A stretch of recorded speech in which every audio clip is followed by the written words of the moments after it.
Chief CJI मिल गए हैं। मंगलवार को सीजेआई संजीव खन्ना ने अपना कार्यभार न्यायमूर्ति भूषण रामकृष्ण यानी कि बीआर गवई को सौंप दिया था, जिसके बाद बीआर गवई ने सुप्रीम कोर्ट के नए सीजेआई के तौर पर शपथ ली। राष्ट्रपति द्रौपदी मुर्मू ने उन्हें सीजेआई पद की शपथ दिलाई है, जिसके बाद अब वो देश के 52वें मुख्य न्यायाधीश बन गए हैं। देश के नए सीजेआई बीआर गवई का जन्म अमरावती में हुआ था।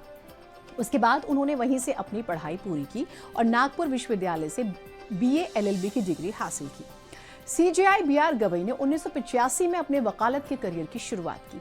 1987 से 1990 तक वो बॉम्बे हाई कोर्ट में स्वतंत्र तौर पर काम करते रहे। उसके बाद 1992 से 93 तक वो बॉम्बे हाई कोर्ट की नागपुर खंडपीठ में सहायक सरकारी वकील के तौर पर काम करते हैं। यही वो जगह है जहां से उनके जस्टिस बनने की शुरुआत हुई। बीआर गवई को 14 नवंबर 2003 को बॉम्बे हाई कोर्ट का अतिरिक्त न्यायाधीश जो है वो नियुक्त किया गया। 12 नवंबर 2005 को वे स्थायी न्यायाधीश बने। स्थायी न्यायाधीश साल 2005 में justice Bhushan Ramkrishna Gavai Bombay high court में पहली बार स्थायी जज बने थे।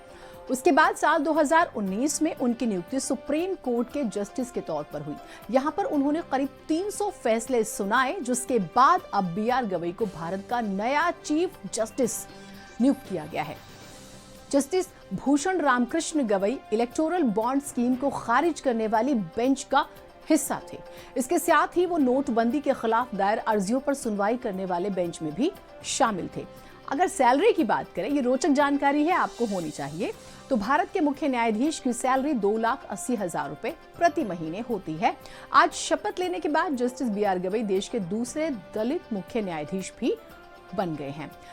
जब वो शपथ ले रहे थे, वो मूवमेंट कैसा था, जरूर देखिए।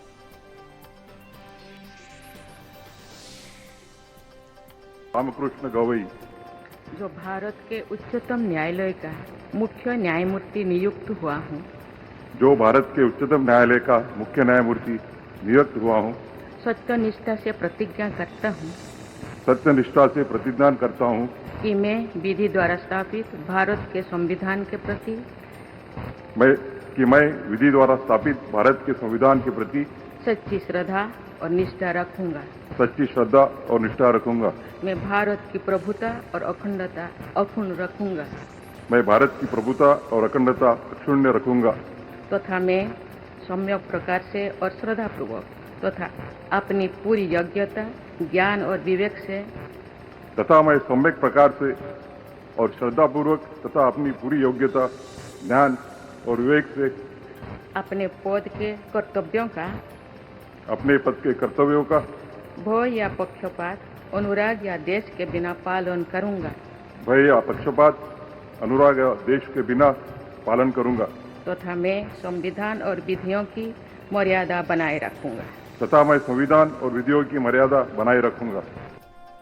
एक सवाल जो कि बहुत महत्वपूर्ण है, सीजेआई बनते कैसे हैं, उसकी प्रक्रिया क्या है, क्या पैरामीटर होता है, कॉलेजियम सिस्टम क्या होता है, आपको ग्राफिक्स के जरिए बताते हैं। इसमें सरकार का कितना बड़ा रोल होता है, अब आप देखिए। एससी के सबसे वरिष्ठ न्यायाधीश को मुख्य न्यायाधीश के रूप में नियुक्त किया जाता है सीनियरिटी के हिसाब से। एससी के मुख्य न्यायाधीश अपने उत्तराधिकारी के रूप में एससी के सबसे वरिष्ठ न्यायाधीश का नाम कानून मंत्री को भेजते हैं।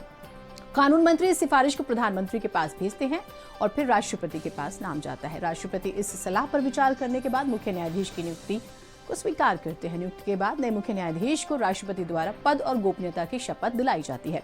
सरकार की भूमिका मुख्य न्यायाधीश की नियुक्ति में बेहद ही महत्वपूर्ण होती है। वो क्या होती है? ये प्रक्रिया संविधान द्वारा निर्धारित मानदंडों और परंपराओं के अनुसार ही होती है। सरकार कॉलेजियम द्वारा की गई सिफारिशों पर विचार करती है। अगर जरूरत है तो आपत्तियां उठा सकती है। यदि कॉलेजियम पुनः उसी नाम की सिफारिश करता है तो सरकार उसे स्वीकार करती है और ऐसे देश को नए सीजेआई मिलते हैं। खबर आपके लिए, क्या आप गमले लगाने के शौक